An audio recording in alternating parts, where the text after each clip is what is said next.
عندنا اولا شيء اكيد هو اسقاط النظام. اسقاط نظام فاسد، اسقاط نظام مستبد، اتكلموا عن العربيه. اسقاط نظام لا يعرف دين ولا يعرف ربنا، وبيتعامل بالدين كوسيله للسلطه، مستغل في ذلك سذاجة بعض الناس وطيبة أهل مصر وديانة أهل مصر وانتمائها للدين. 25 عليا الطلاق، أول مرة في حياتي أنزل ميدان التحرير وأنا من سكان شارع القصر العيني. طب هتنزل ايه و25؟ عشان أولعها زي ما قالوا لي. دول خربوا بيوتنا يا عم الحاج. الله يخرب بيت أم اللي قال نعم ليهم. إذا كان مجلس شعب ولا إذا كان لمرسي ولا إذا كان للدستور، الله يخرب بيت أم اللي قال لهم نعم. توبة، كلمة نعم هنلغيها من دستورنا خالص. مش مشكلة نزول 25 يناير، مشكلة تصليح البلد. عايزين البلد تصلح، ده مش أكتر يعني، مش بعد كل ده ويحصل كده يعني، ده حرام يعني. طب الناس اللي هتنزل يوم 25 يناير يا ترى عايزة تنزل ليه؟ يعني ايه المطالب كل بتاعتها؟ واحد بيطالب بحقه، مش حق.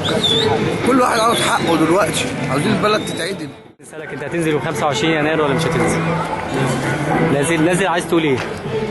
والله انا عايز انفذ اهداف الثوره اللي ما اتحققتش لغايه دلوقتي، مش هتتحقق. انت شايف ان الاهداف لحد بعد مرور سنتين ما اتحققتش؟ لا، مفيش حاجه اتحققت، بالعكس هي من اسوء لاسوء. انا شايف ان النظام السابق كان احسن من دلوقتي. بجد ان البلد ينصلح حالها، بس هو ده اللي انا عايزه. وطبعا الدنيا كلها فاهمه اللي انا بقوله ايه. يعني مثلا البلد لسه زي ما هي، مفيش حاجه اتعملت. المشكله ولا بقى اخوان ولا مجلس عسكري ولا سكه اصلا اي حد من الناس دي، بس هي المشكله كلها في ناس عايزه البلد تفضل كده، وكلنا عارفين مين الناس دي. فمش عايزين نظلم مجلس عسكري، نظلم اخوان، ونظلم اي حد بالكده. عايزين الاول ناخد قرار، او نعرف نفهم الاول بقى كده ناخد قرار او ندي قرار. ليه؟ مين اللي ليه مصلحه في ان البلد تفضل كده؟ طب كل فاردين علينا ضرايب المفتريين، عربيه ما عليهاش اساسا ضرايب.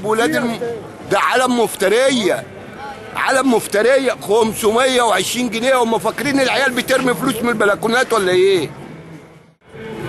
لكن لا مطلب من مطالب الثوره اللي هو عيش، حريه، عداله اجتماعيه، ولا مطلب من دول يتحقق. ماشي. البطاله زادت، اسعار دخلت في زياده، نقص سولار وبنزين. الناس بدات تزيد في البلطجه، ماشي، بسبب قله الشغل وقله المعامله. حاجات كتيره جدا. ايه اللي يخلينا ما ننزلش يوم 25؟ ايه اللي يمنع اي فرد من فرد مصر ما ينزلش يوم 25؟ احنا اصحاب الارض واصحاب البلد واصحاب المكان، واحنا اللي بنقول للحكومه واحنا اللي بنقول للحكومه لا. طب انت شايف بعد مرور سنتين على الثوره، شايف ان الاحوال البلد اتصلحت ولا اي حاجه؟ لا جديد، لا بل بالعكس، كل حاجه بتسوق دلوقتي. ربنا يستر بس وتعدي على خير. يعني مش عاوزين، هو مش مشكله ايه النزول يعني، احنا عاوزين البلد تصلح. الناس بتجوع، عاوزينهم يصلحوا مش اكتر. يا ترى عايز تقول للناس اللي مش عايزه تنزل يوم 25 يناير تقول لهم ايه؟ لا ما اظنش. انت معتقد ان الناس مش هتنزل يوم 25 يناير يبقى وهم. الناس كلها هتنزل يوم 25 يناير. لو كان في حاجه اتحققت ما كانش حد بقى في ميدان التحرير، ما كانش بقى في ثوره. احنا مش نازلين، احنا نازلين ثوره، بدايه الثوره. احنا الانتفاضه عدت، اللي شلنا فيها النظام القديم، لكن الثوره هي اللي جايه. الثوره اللي احنا اصلا نازلين عشان نعملها، عشان نحقق مطالبنا، مطالب ابني وابنك، شاب زيي، شاب زيك، بنتي، التعليم. ماشي. النهارده معلش عشان ادي يعني عيالي يتعلموا، انا بدفع دروس شهريا، مش عارف ولا ما بقاش معايا اكل البيت بسبب الدروس. كرامه، حريه. احنا هنطالب بايه اكتر من كده؟ احنا عاوزين حياه، نعيش، الناس تعيش، تاكل تشرب. ده اهم حاجه. هو في حاجه ثانيه اهم من كده؟ يوم 25 بتوع ضرائب السيده زينب قالوا لي يا تدفع يا اما عندك ميدان التحرير ثالث شارع، روح ولع العربيه. على فكرة هو 25 يناير اللي جاي زي ما قلت لحضرتك بداية الثورة، مش الفرصة الأخيرة. وطول ما فينا نفس بيدب على الأرض طول ما احنا بنطالب بحقوقنا، لأن خلاص عصر الاستبداد راح، عصر الخوف راح. زي ما بيقولوا العفريت طلع من الأم، المارد طلع من الأم خلاص.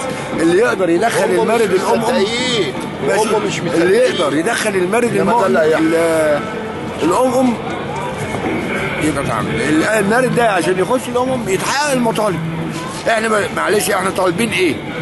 عيش. التكافل الاجتماعي ماشي، عيش وعداله اجتماعيه. ايه احنا طالبين ايه يعني؟ انا تعدي على خير، احنا عاوزين البلد في استقرار في راحه مش اكتر بس.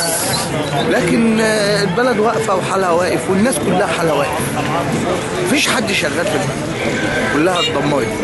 هو واحد من ضمن الناس ده السواق ده، يعني هو فرحان بوقفته دي كده ولا عاوز ياكل بيته وياكل عياله؟ هي وقفت. بص، المشكله ان احنا حاسين ان الرئيس اللي ماسك ما بيحكمش مصر كلها، هو بيحكم جماعه بس. اللي عايزينه يحكم مصر كلها، يعني تحس ان الشعب المصري كله واحد. لو حس بكده خد بالك وحقق العداله وحس بحقق الحريه، ايه المانع ان هو يكمل؟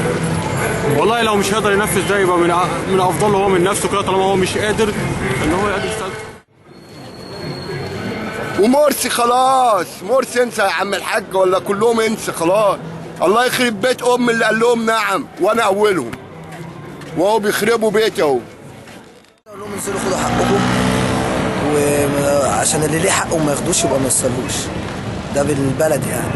وعايز اقول لهم ان انتوا ما تيأسوش، ان اللي بيأس بيموت.